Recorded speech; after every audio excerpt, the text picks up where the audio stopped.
Hello friends, welcome back to our channel మన ఇంటి stories. ఈరోజు సండే కదండి, నేనైతే మటన్ గ్రేవీ కర్రీ చేశాను. మటన్ బిర్యానీ అయితే ఎంత బాగా వచ్చిందండి. రైస్ అయితే చక్కగా పొడి పొడిలాడుతూ, మటన్ పీసులు చక్కగా మెత్తగా చాలా బాగా వచ్చిందండి. అందులోకి గ్రేవీ కర్రీ కూడా సూపర్గా వచ్చింది.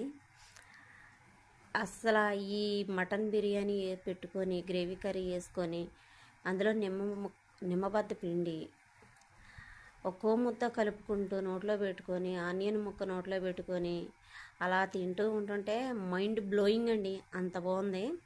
ఈ సండే స్పెషల్ మీరేం చేస్తారో నాకు కామెంట్ చేయండి. నా వీడియో నచ్చితే లైక్ చేయండి, షేర్ చేయండి, సబ్స్క్రైబ్ చేయండి ఫ్రెండ్స్. నా వీడియోని సపోర్ట్ చేయండి ఫ్రెండ్స్. ఓకేనా ఫ్రెండ్స్, బాయ్.